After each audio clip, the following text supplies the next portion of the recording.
जय जिनेन्द्र बंधुओं। मैं प्रकाश चंद्र खड़के पढ़ते पढ़ते आचार्य महाप्रज्ञ का एक प्रवचन मेरे हाथ लग गया। उसमें वे कहते हैं, स्वाध्याय निर्जरा का और आत्मशुद्धि का एकांत सुख का महत्वपूर्ण साधन है। स्वाध्याय और ध्यान इन दोनों का एक युग्म है, जोड़ा है। स्वाध्याय के द्वारा हम वास्तविकता से परिचित होते हैं। इससे अज्ञान दूर हो जाता है, जानकारी बढ़ती है। हजारों हजारों वर्ष की परंपरा में अनगिनत विशिष्ट मनीषा वाले व्यक्तियों ने और विशिष्ट साधना करने वाले ज्ञानी पुरुषों ने कुछ अनुभव किया, खोजा, अर्जित किया वह सारा स्वाध्याय के द्वारा। उसी के आधार पर ग्रंथ बने, शास्त्र बने। उनमें से कुछ आज भी सुरक्षित है। वे हजारों वर्ष पूर्व की संचित हमारी ज्ञान संपदा के साक्षी है। सहज ही एक प्रश्न मन में उठता है, एक अकेला व्यक्ति अपनी सीमित आयु में कितना ज्ञान अर्जित कर सकता है? निश्चित रूप से एक सामान्य आदमी अपने संपूर्ण जीवन में जितना ज्ञान अर्जित करता है वह बहुत स्वल्प होता है। इसलिए ज्ञान के भंडारण की एक परंपरा चली। उसका माध्यम बने शास्त्र। शास्त्रों का स्वाध्याय करने वाला कुछ न कुछ प्रकाश उसमें से प्राप्त कर लेता है।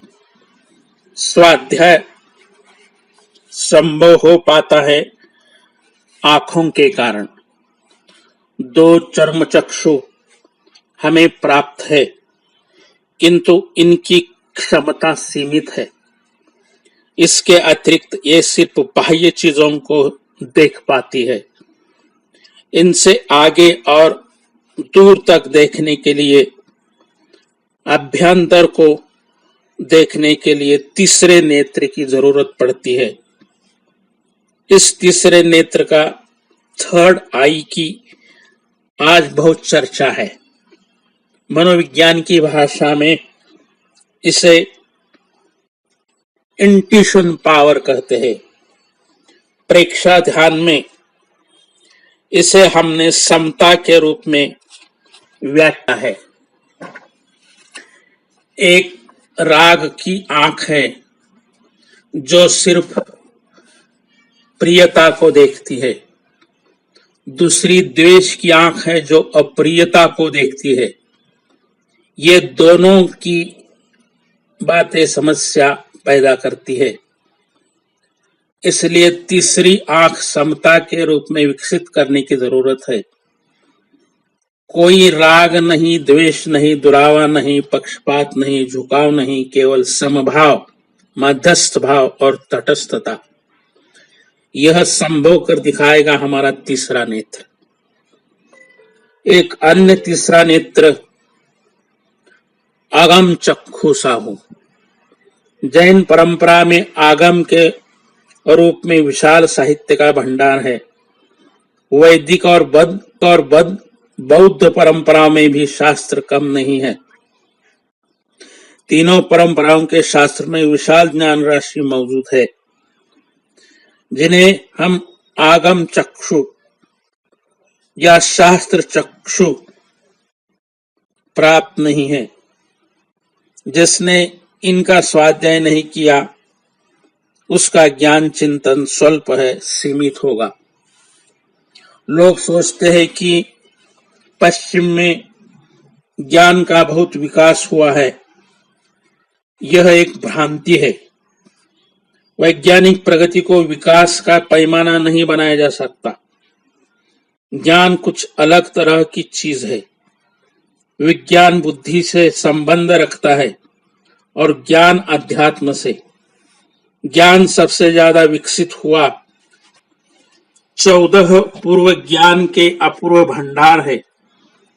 एक एक पूर्व का ज्ञान कितना गहन है, इसका अनुमान लगाना भी कठिन है। 9 निधान में से एक एक निधान अपने आप में महाग्रंथ और महाशास्त्र है।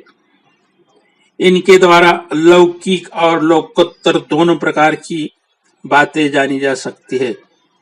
शास्त्र सच्चाई को जानने का बहुत बड़ा माध्यम है। अधिकांश लोग तो अपने बारे में ही नहीं जानते कि मैं कौन हूं। दूसरों की बात छोड़ दो, अपना अस्तित्व, अपना व्यक्तित्व, अपनी मनस्थिति, इन सब का ज्ञान करने में शास्त्र परम सहायक होते हैं।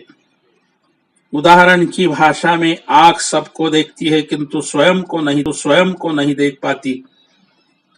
स्वयं को देखना है तो उसे शीशे का सहारा लेना पड़ता है। अपना रूप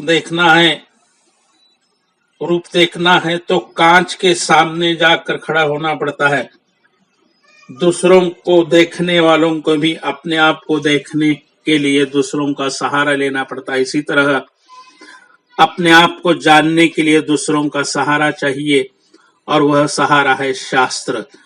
स्वाध्याय के द्वारा आदमी अपनी जानकारी को बढ़ा लेता है, अपने ज्ञान का विकास कर लेता है। जानकारी आज के युग के प्रगति की अनिवार्य शर्त बन गई है, इसलिए स्वाध्याय जरूरी है। स्वाध्याय नित्य नियम से रोज करना चाहिए। धन्यवाद।